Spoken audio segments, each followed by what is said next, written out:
আসুন বিসিএস এর একটি প্রশ্ন আমরা দেখি। এই প্রশ্নটি আসছিল 38তম বিসিএস পরীক্ষার একটি প্রশ্ন। এখানে বলা হচ্ছে যে আই স্টিল হ্যাভ, এখানে শূন্যস্থান দিয়ে বলা হচ্ছে, তারপরে মানি। অপশনে দেখতে পাচ্ছে আ ফিউ, তারপরে বলা হচ্ছে কোয়াইট আ ফিউ, মেনি, এবং দেওয়া আছে সর্বশেষে আ লিটল দেওয়া আছে। এটি 38তম বিসিএস পরীক্ষার একটি কোশ্চেন যে আই স্টিল হ্যাভ ড্যাশ মানি।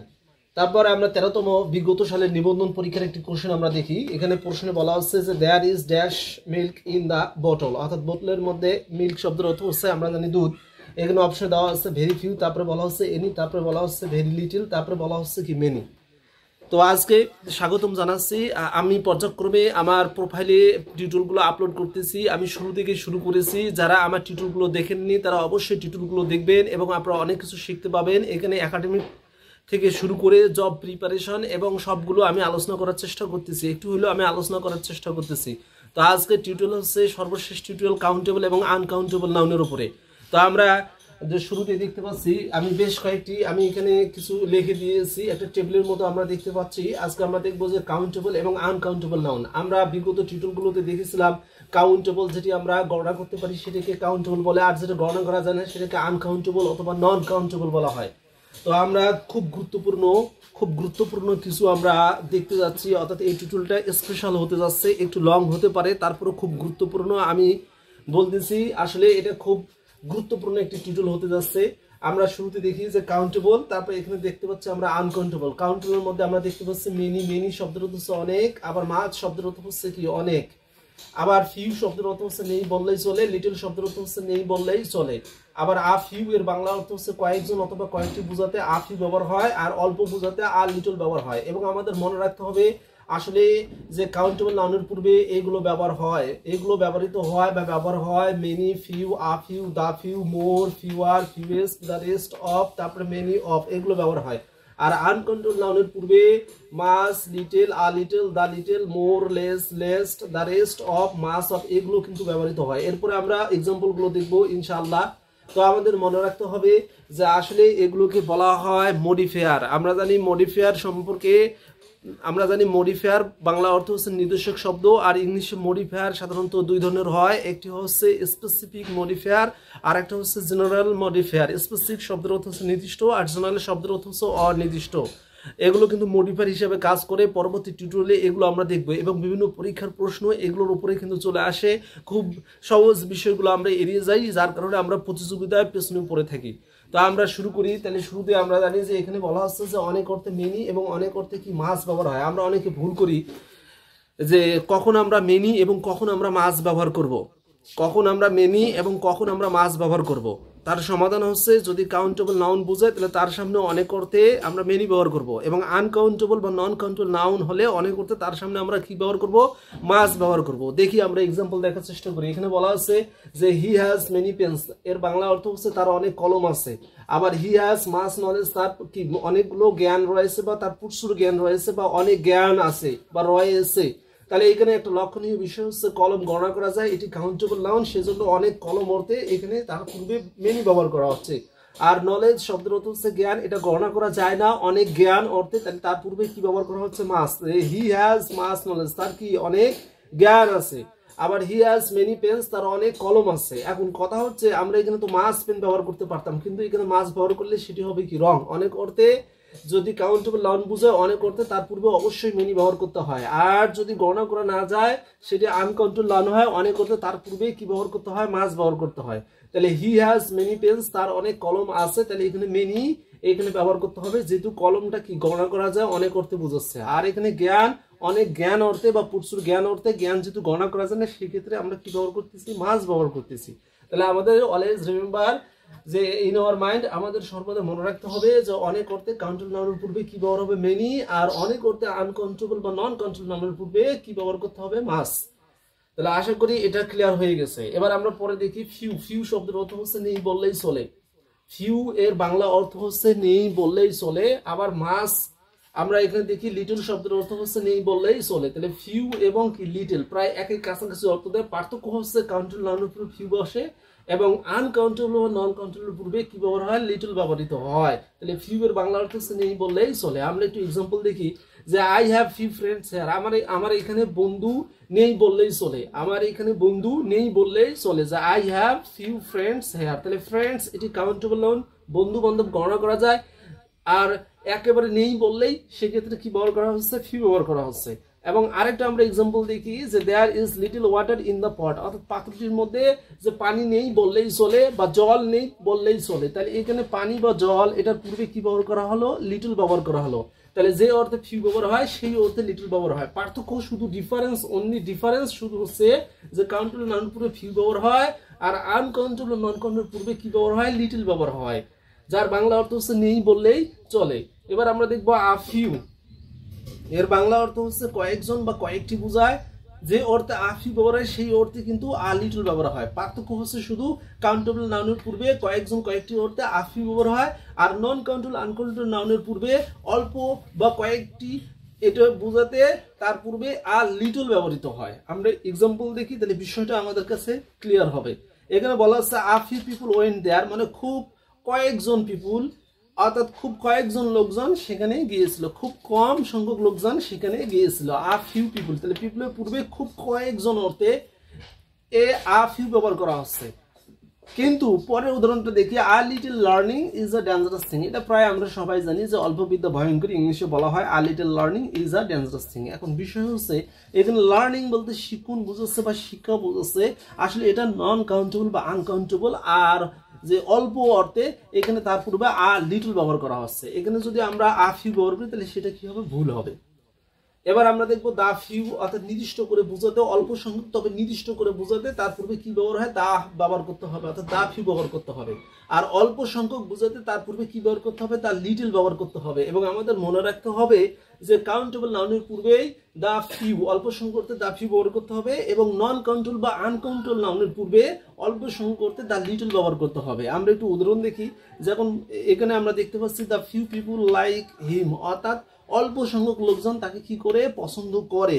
তাহলে এখানে পিপুল কাউন্টেবল নাউন, লোকজন গণনা করা যাচ্ছে, আর অল্প সংখ্যক বোঝাচ্ছে বিধায় এখানে দা ফিউ। তবে এটা কি বোঝায়, নির্দিষ্ট করে বোঝায় যে অল্প সংখ্যক, যে অল্প সংখ্যক লোক নির্দিষ্ট করে বোঝাচ্ছে। আমরা জানি যে দি অথবা অনেকে বলে এটাকে দা বলে, তো এই যে অল্প সংখ্যক লোকজন তাকে কি করে পছন্দ করে, তাহলে এটা নির্দিষ্ট করে বোঝায় যে অল্প সংখ্যক।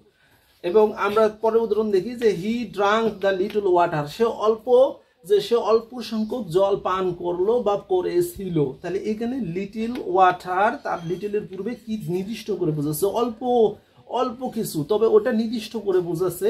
আর নির্দিষ্ট করে বোঝাতে তখন তার পূর্বে কি ব্যবহার করতে হবে, দা ব্যবহার করতে হবে। বা অনেকে আমরা এটা দি বলি, কিন্তু আমাদের সমস্যা হচ্ছে কখন দা এবং কখন দি হয়, এটা আমরা পরবর্তী টিউটোরিয়ালে দেখবো ইনশাআল্লাহ। তাহলে আমাদের খেয়াল রাখতে হবে যে অল্প সংখ্যক অর্থে, তার নির্দিষ্টতা অর্থে তার পূর্বে কি ব্যবহার করবো, দা ফিউ, অর্থাৎ কাউন্টেবল নাউনের পূর্বে দা ফিউ ব্যবহার করবো, এবং নন কাউন্টেবল নাউনের পূর্বে দা লিটল ব্যবহার করবো। এবং আমাদের খেয়াল রাখতে হবে এই যে মোর, এবং এখানে আমরা দেখতে পাচ্ছি মোর, মনে রাখবো। এবং আমরা খেয়াল রাখবো যে মোর কাউন্টেবল নাউনের পূর্বেও বসে, নন কাউন্টেবল বা আনকাউন্টেবল নাউনের পূর্বেও কিন্তু বসে, বাংলা অর্থ আসে আর ও। তাহলে আমরা কিছু উদাহরণ দেখি, যেমন এখানে বুকস, বই, অনেকগুলো বই বোঝাচ্ছে বা অনেকগুলো বই কি দরকার, আর নিডেড বলতে কি দরকার। তাহলে বই গণনা করা যায়, তার পূর্বে কি ব্যবহার করা হচ্ছে, মোর ব্যবহার করা হচ্ছে। আর বুকসটা এখানে হচ্ছে কাউন্টেবল নাউন। কিন্তু এখানে যদি একটু লক্ষ্য করি যে মোর নলেজ ইজ নিডেড, মানে আরো জ্ঞান দরকার আছে, তাহলে এখানে মোর ব্যবহার করা হচ্ছে। নলেজ শব্দের অর্থ হচ্ছে জ্ঞান, এটি আসলে নন কাউন্টেবল, গণনা করা যায় না, তার পূর্বেও কিন্তু মোর ব্যবহার করা হচ্ছে। তাহলে আমাদের খেয়াল রাখতে হবে, লক্ষ্য রাখতে হবে যে এই যে মোর কাউন্টেবল এবং আনকাউন্টেবল বা নন কাউন্টেবল সবার পূর্বেই কিন্তু এটা ব্যবহার হয় আরো অর্থে, যে মোর বুকস আর নিডেড, আরো বই দরকার আছে, মোর নলেজ ইজ নিডেড মানে আরো জ্ঞানের দরকার আছে। এবার আমরা দেখি ফিউয়ার, ফিউয়ার শব্দের অর্থ হচ্ছে কম, ফিউয়ার, ফিউয়েস্ট। আমরা জানি ডিগ্রি, জানি ইংলিশে ডিগ্রি হচ্ছে 3 প্রকার। অ্যাডজেক্টিভের তুলনাকে কি বলা হয়, ডিগ্রি বলা হয়। এটা আমরা অনেকেই জানি যে ডিগ্রি ইংলিশ ব্যাকরণ অনুযায়ী 3 প্রকার, একটি হচ্ছে পজিটিভ ডিগ্রি, একটি কম্পারেটিভ ডিগ্রি, আর একটি হচ্ছে কি সুপারলেটিভ ডিগ্রি। তো ফিউয়ার, ফিউয়েস্ট, আমরা এখানে ফিউয়ার দেখি। ফিউয়ার বাংলা অর্থ হচ্ছে কম, এটি কাউন্ট টু, কম অর্থে কাউন্ট টু নাউনের পূর্বে বসে। আর লেস শব্দটা হচ্ছে কম, এটা কি কম অর্থে আনকাউন্টেবল বা নন কাউন্টেবল নাউনের পূর্বে বসে। আমরা উদাহরণ দেখি, তাহলে বিষয়টা আমাদের কাছে পরিষ্কার হবে। এখানে বলা আছে যে ফিউয়ার স্টুডেন্টস ওয়েন দেয়ার, মানে খুব কম সংখ্যক শিক্ষার্থী বা ছাত্রছাত্রীরা সেখানে গিয়েছিল। ওয়েন দেয়ার বলতে সেখানে গিয়েছিল, তাহলে কম সংখ্যক বোঝাচ্ছে। তাহলে ফিউয়ার শব্দের অর্থ হচ্ছে কম সংখ্যক। তাহলে এখানে কি এটা গণনা করা যায়, শিক্ষার্থী বা ছাত্রছাত্রী গণনা করা যায়। আর কম অর্থে তার পূর্বে কি ব্যবহার করা হচ্ছে, ফিউয়ার। কিন্তু পরের এক্সাম্পল আমরা দেখি যে he has less money than his brother, অর্থাৎ তার ভাইয়ের থেকে তার খুব কম টাকা রয়েছে, তাহলে খুব কম অর্থে এখানে কি ব্যবহার করা হচ্ছে, লেস ব্যবহার করা হচ্ছে। আর মানি কিন্তু আসলে গণনা করা যায় না, এটি নন কাউন্টেবল বা আনকাউন্টেবল নাউন। তাহলে কম অর্থে নন কাউন্টেবল আনকাউন্টেবল নাউনের পূর্বে কি ব্যবহার করা লাগবে, লেস। আর কম অর্থে কাউন্টেবল নাউনের পূর্বে কি ব্যবহার করতে হবে, ফিভার ব্যবহার করতে হবে। আর এই ছোট বিষয়গুলো না জানার কারণে আমরা কিন্তু বিভিন্ন পরীক্ষায় পিছিয়ে থাকি। তো মনে রাখবে, যারা আমার এই টিউটোরিয়ালটা দেখবে, যে যারা শিক্ষার্থী রয়েছে, যারা এই টিউটোরিয়ালটা দেখবে, একটা জিনিস তোমরা খেয়াল রাখবে, সেটা হচ্ছে তোমরা যদি বেসিক শেখো তাহলে তোমরা কি অ্যাডভান্সে এগিয়ে থাকবে। আর বেসিক না জানার কারণে ইংলিশ কিন্তু জটিল মনে হয়, অনেকের কাছে ডিফিকাল্ট মনে হয়। আসলে ইংলিশ খুব মজার একটা বিষয়, এই বিষয়গুলো কিন্তু আমাদের জানতে হবে। তাহলে এবার আমরা শুরু করি যে ফিউয়েস্ট, এটা অবশ্যই সুপারলেটিভ ডিগ্রি। একটু আগে আমি বলছি ফিউয়ার, ফিউয়েস্ট সুপারলেটিভ ডিগ্রি। কম সংখ্যক করতে ফিউয়ার ব্যবহার হয় কাউন্টেবল নাউনের পূর্বে। আর কম সংখ্যক বোঝাতে লেস্ট ব্যবহার হয়, যে মোর, লেস, লেস্ট, এগুলো সবগুলোই যে নন কাউন্টেবল আনকাউন্টেবল নাউনের পূর্বে ব্যবহার হয়, এটা আমাদের খেয়াল রাখতে হবে। তাহলে ফিউয়ার যে অর্থে ব্যবহার হয়, লেস্টও সেই অর্থে ব্যবহার হয়। পার্থক্য হচ্ছে এটা কাউন্টেবল নাউনের পূর্বে ব্যবহার হয়, এটা হচ্ছে নন কাউন্টেবল বা আনকাউন্টেবল নাউনের পূর্বে ব্যবহার হয়। আমরা এক্সাম্পল দেখি বিষয়টা পরিষ্কার হবে, যে শি হ্যাজ দ্য ফিউয়েস্ট পেন্স, অর্থাৎ তার খুব কম সংখ্যক কি আছে, কলম আছে। তাহলে পেন্স এটা আসলে গণনা করা যায় কাউন্টেবল নাউন, আর খুব কম সংখ্যক অর্থে এখানে কি ব্যবহার করা হচ্ছে, ফিউয়েস্ট ব্যবহার করা হচ্ছে। কিন্তু এখানে আমরা দেখি যে হি আন্ডারস্ট্যান্ডস দ্য লেস্ট, সে খুব কম বোঝে, অত্যন্ত কম বোঝে। কম অর্থে এখানে কি ব্যবহার করা হচ্ছে, লেস্ট ব্যবহার করা হচ্ছে। তাহলে এই বিষয়টা খুব গুরুত্বপূর্ণ, this is very much important. এবার আমরা দেখি দ্য রেস্ট অফ, এর বাংলা অর্থ হচ্ছে বাকি অথবা কি অবশিষ্ট। আবার দ্য রেস্ট অফ মানে বাকি বা অবশিষ্ট। মনে রাখতে হবে যে কাউন্টেবল এবং নন কাউন্টেবল উভয়ের পূর্বেই যে বাকি বা অবশিষ্ট অর্থে আমরা দ্য রেস্ট অফ ব্যবহার করতে পারবো। আমরা এক্সাম্পল দেখি, এখানে বলা আছে the rest of his pens have been lost, তার অবশিষ্ট কলমগুলোকে হারিয়ে গেছে। তাহলে এখানে পেন্স এটা কাউন্টেবল নাউন, তাহলে গণনা করা যায়। আর অবশিষ্ট কলমগুলো তার কি করেছিল, হারিয়ে গিয়েছিল, হ্যাভ বিন লস্ট মানে হারিয়ে গিয়েছিল। তাহলে এখানে দ্য রেস্ট অফ ব্যবহার করা হচ্ছে কাউন্টেবল নাউনের পূর্বে। আবার যদি একটু লক্ষ্য করি যে হি ড্রাঙ্ক, সে পান করলো, the rest of the juice মানে জুস শব্দের অর্থ হচ্ছে কি, শরবত। তাহলে শরবতের বাদ বাকি শরবত সে কি করলো, পান করলো বা খাইলো।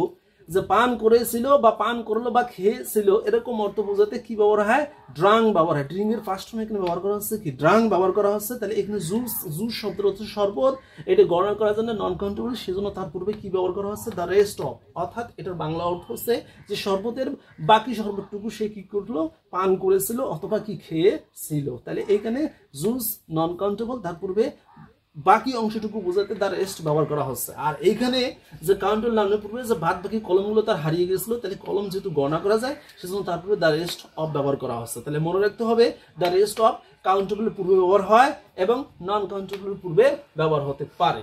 এবার আমরা দেখি মেনি অফ, অনেকেই বুঝতে মেনি অফ ব্যবহার হয়, এটা কাউন্টেবল নাউনের পূর্বে। এবং মাস অফ, এটাও অনেক অর্থ বুঝে, এটা নন কাউন্টেবল নাউনের পূর্বে ব্যবহৃত হয়। আমরা উদাহরণ দেখি যে many of them know English, যে তাদের অনেকে কি জানে, ইংরেজি জানে। তাহলে এখানে যেহেতু তারা গণনা করা যাচ্ছে কাউন্টেবল নাউন, তাহলে এখানে মেনি অফ, অনেক করতে মেনি অফ ব্যবহার করা হচ্ছে।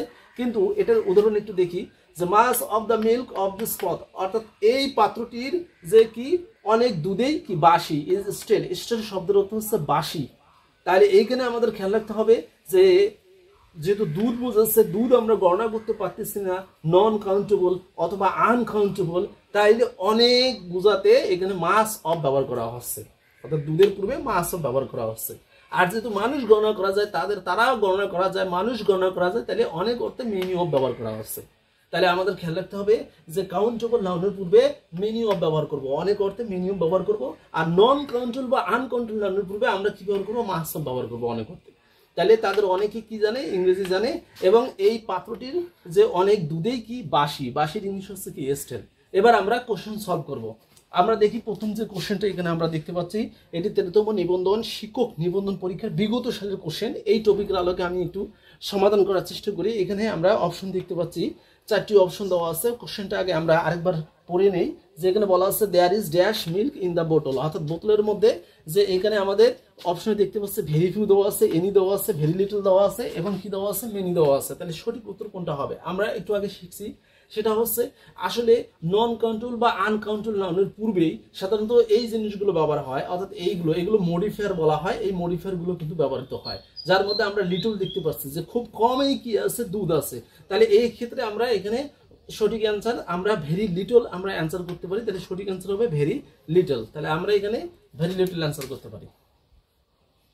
কিন্তু এখানে ফিউ মূলত কাউন্টার নাউনের পূর্বে ব্যবহার হয়, এনি হবে না। মেনি তো কাউন্টার নাউনের পূর্বে ব্যবহার হয়, যেহেতু মিল্ক শব্দটা হচ্ছে দুধ, এটা কি গণনা করা যায় না নন কাউন্টার নাউন, সেক্ষেত্রে সঠিক অ্যান্সার হবে ভেরি লিটল হবে, মানে খুব কম দুধ আছে বোতলের মধ্যে। এটি 13তম শিক্ষক নিবন্ধন পরীক্ষার একটি কোশ্চেন, বিগত সালের কোশ্চেন। এবার আমরা কোশ্চেন নাম্বার 2 দেখি। এই কোশ্চেনটা খুব গুরুত্বপূর্ণ, এটি হচ্ছে 38তম বিশেষ পরীক্ষার কোশ্চেন। এখানে বলা হচ্ছে যে আই স্টিল হ্যাভ ড্যাশ, তারপরে বলা হচ্ছে কি মানি। এখানে অপশনে দেখতে পাচ্ছি আ ফিউ দেওয়া আছে, কোয়াইট আ ফিউ দেওয়া আছে, মেনি দেওয়া আছে এবং আ লিটল দেওয়া আছে। আমাদের খেয়াল রাখতে হবে মানি শব্দের অর্থ হচ্ছে অর্থ বা টাকা পয়সা আমরা বুঝি, আসলে মানি হচ্ছে নন কাউন্টেবল বা আনকাউন্টেবল। আমি কিন্তু এর আগে টিউটোরিয়ালে বলছিলাম, তাহলে এই সেক্ষেত্রে সঠিক অ্যান্সার হবে আ লিটল, অর্থাৎ আমার কি খুব কম টাকা রয়েছে বা খুব কম অর্থ রয়েছে। তাহলে এখানে ফিউ মূলত কাউন্টার নাউনের পূর্বে বসে, এটা হবে না। কোয়াইটে ফিউ, ফিউ তো হবে না।